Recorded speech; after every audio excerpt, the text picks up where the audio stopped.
जय हिंद दोस्तों, कैसे हैं आप लोग। तो आज हम बात करने वाले हैं साल 2014 में आई एक horror film the Lazarus effect के बारे में। इस फिल्म को हमें सजेस्ट किया है हर्षद सोनी ने, तो उन्हें एक शाउट आउट। दोस्तों, इस फिल्म की कहानी काफी अच्छी है जो आपको बेहद पसंद आएगी, तो आप इस वीडियो को पूरा जरूर देखिएगा। फिल्म की स्टार्टिंग में हमें कुछ मेडिकल रिसर्चर्स दिखाए जाते हैं जो अपनी लैब में एक एक्सपेरिमेंट कर रहे थे। उन्होंने एक सीरम बनाई थी जिससे किसी मुर्दे को जिंदा किया जा सकता था। उस सीरम का टेस्ट वो एक मरे हुए कुत्ते पे करते हैं, लेकिन वो सक्सेसफुल नहीं होता। इस लैब के हेड होते हैं फ्रैंक और उसकी फियांसे जोई, और उनके दो असिस्टेंट्स भी होते हैं, निको और क्ले। अगले दिन जोई अपने साथ ईवा नाम की वीडियोग्राफर को लाती है ताकि वो उनके एक्सपेरिमेंट की वीडियो बना सके, जिससे वो प्रूव कर सके कि उन्होंने ही उस सीरम का इजाद किया है। ईवा जब वीडियो रिकॉर्डिंग स्टार्ट करती है तो फ्रैंक उसे समझाता है कि ये सीरम कैसे वर्क करती है। वो बताता है कि ये सीरम जोई ने बनाई है और निको ने एक पल्स एरे बनाया है जिसकी मदद से वो सीरम एक्टिवेट होती है। उसे पेशेंट के दिमाग में इंजेक्ट करके जंप स्टार्ट किया जाता है, जिससे वहाँ इलेक्ट्रिक शॉक पैदा होता है और दिमाग काम करने लगता है। रात को जोई देर तक लैब में काम करती है तो निको उसके लिए खाना लेके आता है। वो निको से कहती है कि जल्द ही वो और फ्रैंक शादी करने वाले हैं, और इस बात से वो बहुत खुश है। ये कह के जोई वहाँ से अपने घर चली जाती है। जोई जब अपने घर में सो रही होती है तो उसे एक भयानक सपना आता है जहाँ वो एक बिल्डिंग में आग लगते हुए देखती है। तभी उसकी नींद खुल जाती है तो फ्रैंक उसे संभालता है। फ्रैंक उससे पूछता है कि क्या उसे फिर वही सपना आया, तो वो उसे कहती है कि हाँ। दोस्तों, इससे हमें पता चलता है कि ये सपना उसे बार बार आता है। अगले दिन ये सभी रिसर्चर्स अपना एक्सपेरिमेंट जारी रखते हैं, जहाँ एक कुत्ते के दिमाग में वो सीरम डाल के उसे जिंदा करने की कोशिश करते हैं। जब वो उसे शॉक देते हैं तो वो कोई रिएक्शन नहीं देता। उन्हें लगता है कि वो फिर फेल हो गए हैं, लेकिन तभी वो कुत्ता उठ के भौंकने लगता है, जिसे देख के वो सभी खुश हो जाते हैं क्योंकि उनका एक्सपेरिमेंट अब सक्सेसफुल हो गया था। जोई जब उस डॉग को चेक करती है तो देखती है कि वो डॉग बिल्कुल फिट है। वो सबको बताती है कि उस सीरम ने ना सिर्फ उसको जिंदा किया है बल्कि उसका अंधापन भी ठीक कर दिया है, यानी उस सीरम में हीलिंग पावर है। अपनी इस सक्सेस को वो सभी सेलिब्रेट करते हैं और जोई उस डॉग को अपने घर ले जाती है। जब जोई उस डॉग को खाना खिलाती है तो वो कुछ नहीं खाता, जिससे उसे पता चलता है कि सीरम के प्रभाव से उसने अपनी भूख खो दी है। रात को जब जोई सो रही होती है तो वो डॉग उसके पास आके उसे घूरता है, मानो कि वो बहुत गुस्से में हो। अगले दिन लैब में वो उस डॉग की MRI करते हैं, जिससे उन्हें पता चलता है कि उस डॉग का दिमाग नॉर्मल नहीं है, क्योंकि वो एक्सट्रीम एग्रेशन के साइन दे रहा था। रात को वो सभी उस डॉग को लैब में ही छोड़ देते हैं और क्ले को उसका ख्याल रखने के लिए कहते हैं। वो डॉग क्ले को घूर रहा होता है कि तभी लाइट चली जाती है। इससे क्ले डर जाता है और देखता है कि वो डॉग अपने केज में नहीं है। तभी उसे जोर से आवाज आती है तो वो किचन में जाता है। वो देखता है कि उस डॉग ने किचन को बुरी तरह डिस्ट्रॉय कर दिया है, जो कि कोई नॉर्मल डॉग नहीं कर सकता था। तभी वो डॉग उसके सामने आ जाता है, जो कि बहुत गुस्सा होता है। ये देख के क्ले डर जाता है तो वो अपने बाकी साथियों को कॉल करके वहां बुलाता है। जब वो सबको इस बारे में बताता है तो कोई उस पर विश्वास नहीं करता। जोई उसे कहती है कि एक डॉग कभी ऐसा नहीं कर सकता, तो वो झूठ ना बोले। क्ले उन्हें कहता है कि उसे लगता है कि वो डॉग पोजेस्ड है, इसीलिए वो ऐसा कर रहा है। तभी ईवा एक पैकेट देखती है जो उसने काफी ऊपर रखा था। वो उन्हें बताती है कि कोई भी डॉग इतनी ऊपर तक नहीं पहुंच सकता है, यानी क्ले सच बोल रहा है। उसके बाद वो सभी फिर उस डॉग का टेस्ट करते हैं, जिससे उन्हें पता चलता है कि वो सीरम उसके ब्लड स्ट्रीम में ही अटकी हुई है और शायद इसी की वजह से वो ऐसा कर पा रहा है। अगले दिन जोई और फ्रैंक जब वापस अपने लैब में जा रहे होते हैं तो गार्ड फ्रैंक को बताता है कि डीन ने उसे मिलने के लिए बुलाया है। जब फ्रैंक डीन से मिलने के लिए जाता है तो वो उसे एक्सपेरिमेंट रोकने के लिए कहती है, क्योंकि उनकी लैब को किसी और ने खरीद लिया होता है। वो उसे ये भी बताती है कि उनका सारा सामान अभी जब्त कर लिया जाएगा, क्योंकि एक बड़ी कंपनी ने उसे खरीद लिया है। फ्रैंक डीन से कहता है कि ये उनका आइडिया है, तो वो उसे ऐसे कैसे बेच सकती है, लेकिन डीन उसकी एक नहीं सुनती। इधर लैब में उस कंपनी के आदमी आके उधर से सारा सामान ले जाते हैं, जिससे उन सभी को बहुत दुख होता है,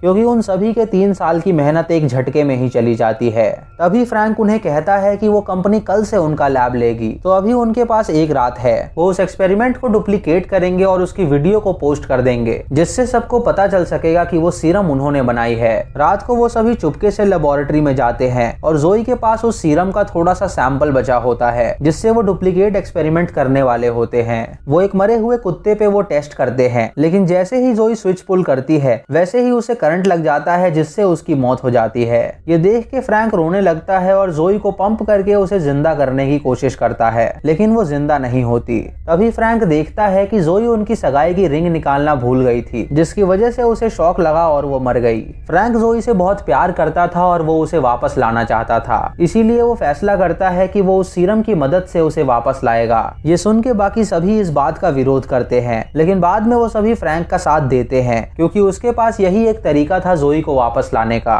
वो सभी जोई के दिमाग में उस सीरम को डालते हैं, लेकिन वो कोई रिएक्शन नहीं देती। तभी वहाँ एक गार्ड आ जाता है, जिसे देख के वो सभी छुप जाते हैं। जब वो गार्ड वहाँ से चला जाता है तो वो सभी देखते हैं कि जोई जिंदा हो गई है। फ्रैंक ये देख के बहुत खुश होता है और जोई को गले लगा लेता है। वो जोई का MRI करते हैं तो उन्हें पता चलता है कि जोई के दिमाग में काफी बदलाव आया है। ईवा निको से पूछती है कि वो कैसा बदलाव है, तो निको उसे बताता है कि उस सीरम से सिर्फ उसका दिमाग लिटअप होना चाहिए था, लेकिन उसका पूरा शरीर ही लिटअप हो गया है, जो कि नॉर्मल नहीं है। इधर फ्रैंक जोई के पास आके उसे रिंग पहनाता है और कहता है कि वो उसे बहुत प्यार करता है। तभी जोई फ्रैंक से एक डिमोनिक आवाज में बोलती है कि वो ठीक हो जाएगी। ये सुन के फ्रैंक हैरान हो जाता है और उसे लगने लगता है कि शायद उसने जोई को वापस बुला के गलती कर दी। तभी जोई देखती है कि वो नॉर्मल नहीं है, क्योंकि उसे दूर की बातें सुनाई दे रही हैं और वो अपने प्रभाव से एक पेन को भी हिला पा रही है। जोई जब वॉशरूम में होती है तो देखती है कि उसकी उंगलियां काली पड़ रही हैं। ये देख के उसे बहुत गुस्सा आता है तो वो कांच तोड़ देती है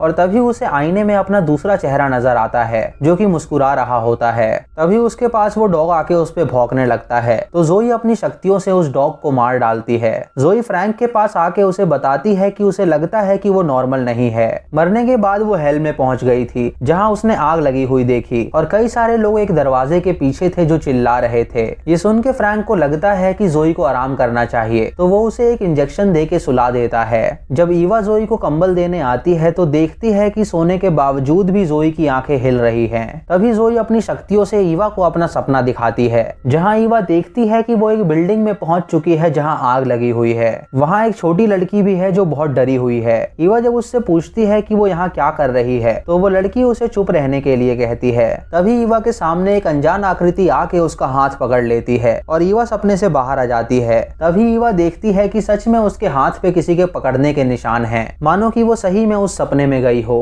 जब वो ये बात फ्रैंक को बताती है तो फ्रैंक हैरान हो जाता है, क्योंकि उसने जो देखा था वो सेम जोई का सपना था। फ्रैंक उसे बताता है कि जब जोई छोटी थी तो उसके बिल्डिंग में आग लग गई थी, जिसकी वजह से वहाँ बहुत से लोगों की जान चली गई थी। ये जान के सबको लगता है कि शायद वो सीरम दिमाग का यूज करने का परसेंटेज बढ़ा रही है, जिससे जोई अपना दिमाग ज्यादा यूज कर पा रही है।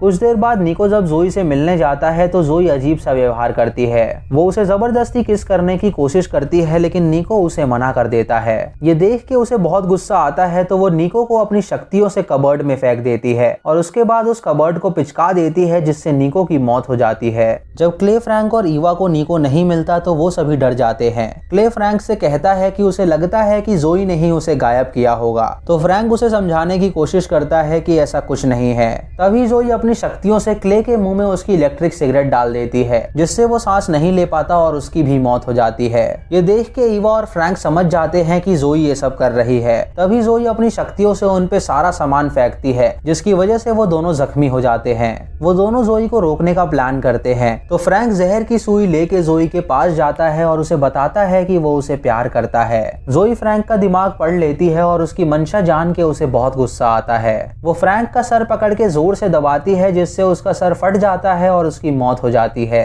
अब ईवा अकेली बची होती है, जो जहर की सुई लेके जोई को ढूंढ रही होती है। तभी जोई उसके पास आके उस पे हमला कर देती है, जिससे ईवा अपने आप को उसी बिल्डिंग में पाती है जिसमें वो पहले पहुंची थी। तभी वो वहाँ छोटी जोई को देखती है, जिसके हाथ में माचिस थी। ये देख के ईवा समझ जाती है कि जोई ने ही बचपन में उस बिल्डिंग में आग लगाई थी, जिसकी वजह से वहाँ काफी लोग जल के मर गए थे और उसी के पछतावे में वो जी रही है। वो छोटी जोई से दरवाजा खोलने के लिए कहती है, ताकि वो लोग बाहर आ सके और उनकी जान बच सके और जोई अपने आप को माफ कर सके। तभी वहाँ जोई आ जाती है, जो ईवा पे हमला करने वाली होती है, लेकिन छोटी जोई दरवाजा खोल देती है, जिससे उसका पछतावा खत्म हो जाता है और ईवा रियलिटी में आती है, जहाँ उसने जोई को जहर वाली सुई लगा दी थी, जिसकी वजह से जोई मर जाती है। तभी ईवा को बचाने के लिए वहाँ रेस्क्यू टीम आती है, तो ईवा ऑफिसर के गले लग के रोने लगती है। तभी ईवा देखती है कि जोई की लाश गायब हो गई है और वो ऑफिसर जोई ही है, यानी जोई अपनी शक्तियों से उसे विजन दिखा रही थी। तभी जोई उसे भी मार डालती है। उसके बाद जोई फ्रैंक की लाश लेके आती है और उसमें अपना खून डालती है, जिससे फ्रैंक जिंदा हो जाता है और मूवी खत्म हो जाती है। तो दोस्तों ये थी इस फिल्म की कहानी, जहां वो सीरम इंसान को जिंदा कर देता था, लेकिन वो खून में डिसॉल्व नहीं होता था, जिसके कारण से इंसान को शक्तियां मिल जाती थी और वो अपना दिमाग काफी % यूज करने लगता था। दोस्तों जोई के साथ ऐसा ही हुआ। जोई को बचपन से ही इस बात का पछतावा था कि उसकी वजह से काफी लोग मरे थे, क्योंकि उस बिल्डिंग में आग लगाने वाली वही थी। उस सीरम ने उसके पछतावे को एक ईविल में कन्वर्ट कर दिया, जिससे उसका दिमाग तबाही सोचने लगा। इसी सोच के साथ उसने अपनी पावर से सभी को मार डाला और अंत में उसने फ्रैंक में भी अपना खून डाल दिया ताकि वो उसकी तरह बन सके। तो दोस्तों ये थी आज की वीडियो। अगर आपको वीडियो पसंद आई हो तो आप हमें कमेंट सेक्शन में जरूर बताएं, और अगर आप कोई भी मूवी सजेस्ट करना चाहते हैं तो आप उसका नाम कमेंट सेक्शन में जरूर बताइएगा। अगर चैनल पे नए हैं तो इसे सब्सक्राइब करें और बेल आइकॉन दबाएं नोटिफिकेशंस के लिए, और मूवी लिंक्स के लिए आप हमें टेलीग्राम पे फॉलो कर सकते हैं। दोस्तों प्लीज इस वीडियो को लाइक और शेयर जरूर करिएगा। तो मैं मिलता हूँ आपको अगली वीडियो में, तब तक के लिए जय हिंद।